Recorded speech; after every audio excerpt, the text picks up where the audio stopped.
धीरे धीरे अपनी आंखें खोलता है। चारों तरफ वही अंधेरा, वही खामोशी। कुछ पल के लिए वो कंफ्यूज हो जाता है, लेकिन अचानक उसे याद आता है समय। 5 दिन गुजर चुके हैं और निकिता के पास सिर्फ 2 दिन बचे हैं। अगर उसका सोल 2 दुनियाओं के बीच फंसा रहा तो शैतान उसे हमेशा के लिए कैद कर लेगा और असली दुनिया में उसकी मौत हो जाएगी। जय अपने हाथ कसकर बंद करता है और तभी उसे याद आता है काल भैरव की बात। महाकाली को बुलाओ, वही उसे बचा सकती है। मंत्र जाप जय आंखें बंद करता है। पिंजरे के अंदर ही हाथ जोड़कर मंत्र जप शुरू करता है। एयूएम क्रीं कालिकाय नमः। बार बार लगातार वह इस मंत्र को 108 बार जपता है। शुरू में कुछ नहीं होता, लेकिन फिर कुछ बदलने लगता है। हेल की हवा बदल जाती है, तेज हवाएं चलने लगती हैं, तापमान बढ़ने लगता है, जमीन कांपने लगती है, चारों तरफ काला धुआं फैल जाता है और फिर वो प्रकट होती है। मां महाकाली। उनकी उपस्थिति ही डर पैदा करती है। लंबे काले बाल, गहरी काली त्वचा, गले में राक्षसों के सिरों की माला, आंखों में जलती हुई अग्नि, और जब वो बोलती है तो पूरा नरक शांत हो जाता है। किसने मुझे बुलाया? जय तुरंत झुक जाता है। मां, मैं जय, काल भैरव का भक्त। वो आगे कहता है, प्रभु भैरव ने मुझे आपको बुलाने के लिए कहा। मेरी दोस्त निकिता का सोल 2 दुनियाओं में फंसा है, एक इंसानों की दुनिया और दूसरी नरक। उसके पास सिर्फ 2 दिन बचे हैं। अगर वो नहीं बची तो शैतान उसका सोल ले जाएगा और उसकी मौत हो जाएगी। जय की आवाज कांपती है। मां, वो निर्दोष है, उसकी कोई गलती नहीं है। कृपया उसे बचा लीजिए। मुझे विश्वास है सिर्फ आप ही उसे बचा सकती हैं।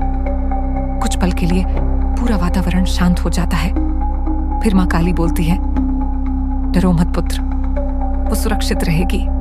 हर स्त्री में काली का रूप होता है। मैं अभी उसे बचाने जा रही हूं। और जैसे ही वो चलना शुरू करती है, पूरा नरक कांपने लगता है। कुछ मिनट बाद जय चारों तरफ देखता है।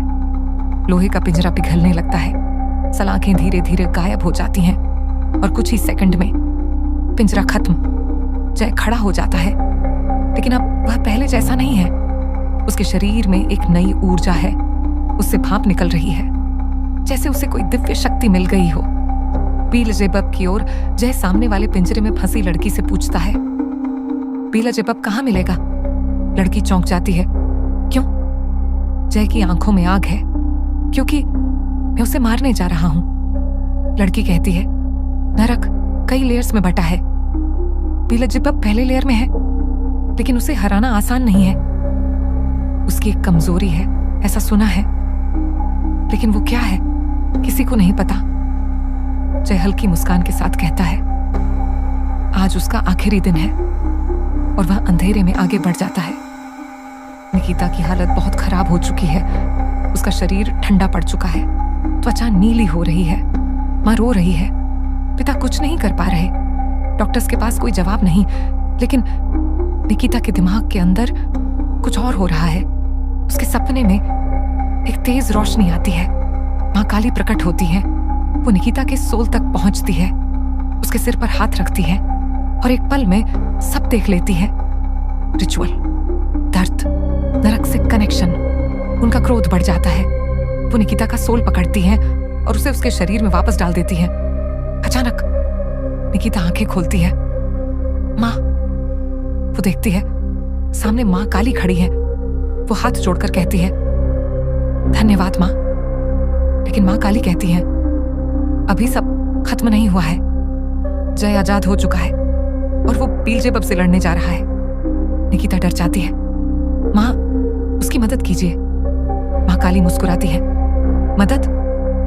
क्या तुम्हें पता है उसके साथ कौन है? काल भैरव, जिससे मृत्यु भी डरती है, जिसे कोई रोक नहीं सकता, जिसे कोई हरा नहीं सकता, जिसने ब्रह्मा का घमंड तोड़ा था। उसके सामने नरक कुछ भी नहीं है। और फिर मां काली गायब हो जाती है। जय अब नरक के पहले लेयर के गेट पर पहुंच चुका है। गेटकीपर्स उसे रोकते हैं। तुम पिंजरे से कैसे निकले? जय कुछ नहीं बोलता। एक गेटकीपर उसे छूता है और उसी पल उछलकर राख हो जाता है। दूसरा गेटकीपर डर जाता है। जय बिना कुछ बोले अंदर चला जाता है। अब असली जंग शुरू हो चुकी है। जय अब नरक के पहले लेयर में है। सामने है बीलजेबब। निकिता बच चुकी है, लेकिन खतरा अभी खत्म नहीं हुआ।